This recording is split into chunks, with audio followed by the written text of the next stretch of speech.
It is September 11th, 2013, and it is, of course, the 12th anniversary of the 9/11 attacks, just blocks from our current studio in Lower Manhattan, Lewis. And this anniversary is very different for me, as all have been. Every single anniversary has been slightly different. This one is particularly different because yesterday, after we finished taping the show, in preparation and thinking about today's 9/11 anniversary show, I decided to walk over to Ground Zero, Lewis, and see what it was like over there. It is less than a 5-minute walk from the studio. And, you know, I was thinking that if you didn't know how recent what happened there is, you might not feel that the space is that different than many other memorials around the world. There is a memorial, kind of like a little tour you can walk through. There is the new towering skyscraper that has been built, the new World Trade Center, so to speak. And with every year, Lewis, I feel like the position, the feeling of being in the United States in relation to both those attacks and foreign policy has changed. I don't know if you would agree that it feels very different today than it did on the 1st, 5th, or 7th anniversary. I certainly would say it does, yes, but then there are in some ways, it feels very similar to, I don't know, to shortly after the incident on 9/11. Well, it's interesting you say that because, you know, as I walked around the blocks there near Ground Zero, I thought back to the day 9/11/2001. I was sitting in junior high school, or actually no, senior, as a senior in high school psychology class. A kid got up to go to the bathroom. He came back and said, "We're under attack." And I remember the teacher, Lewis, and I've told this story before, saying, you've wasted enough of my time today. Please sit down. I'm sure everything is fine. Let me get back to teaching my class." And of course, 15 minutes later, when we went to the kind of break between periods, people started finding out about what was going on. I ended up going home and just watching TV the rest of the day.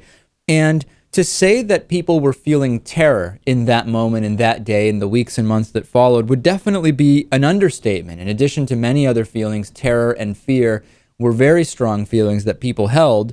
And the question is, I think today, what did 9/11 lead to? And also, has it changed the way Americans and people around the world view events, politics, terror, the fear of violence?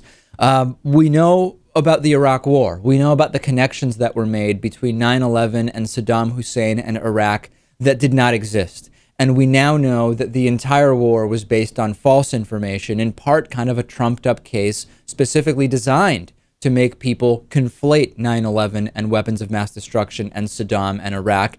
And it led to wholesale approval for a time into going into Iraq.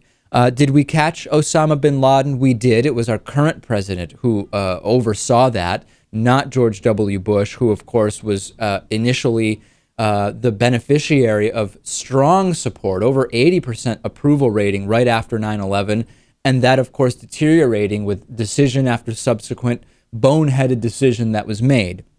Are we happy overall with the surveillance and lack of privacy that seemed so logical to so many people after 9/11?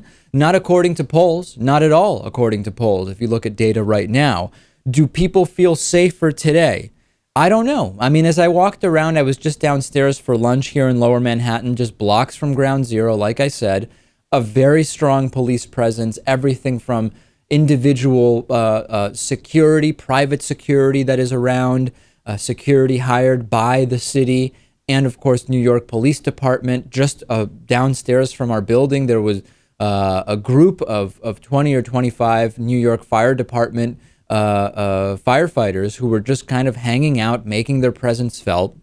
But I don't know, do I really feel safer? Do I really feel like a larger scale attack is less likely? I'm not sure. I would like to think it is less likely. But then the question gets us to, if we look at the poll numbers today, a lot has changed since 9/11. That's the reality. If we look at the poll numbers on two things, surveillance and Syria, it's abundantly clear, Lewis, that speaking broadly, Americans don't particularly trust the security state and surveillance aspect of the government, and Americans are very reluctant to start another military conflict, this time in Syria. So, is it safe to say that opinions really have changed and evolved when it comes to this in the United States? Or is it only because there is not the immediate memory of the terror and fear of 9/11 that emotions have calmed in a way that the poll numbers are now different? I think for a lot of people, I think a lot of people understand that, yes, there was this attack, but when was the last attack before 9/11?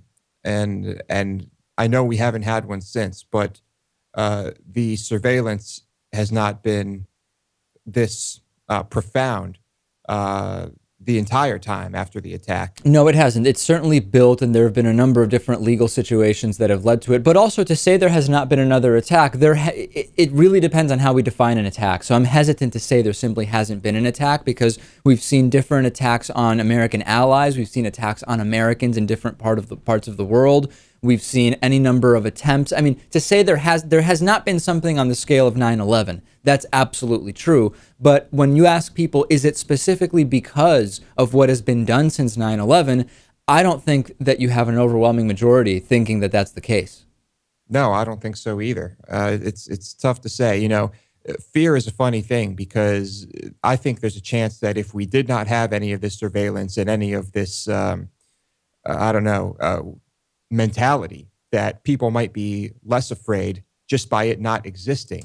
There is no question that the entire global war on terrorism meme that has spread to military action, the military-industrial complex, the surveillance state, and all of these things, for whatever benefit it provides in actuality, it also has the side effect. And for some people, we would say that it is actually a beneficial and desired side effect of making people afraid, which then allows many more things to happen. And that's a whole other thing, which we've discussed many, many times. Send me your thoughts on the 12th anniversary of 9/11.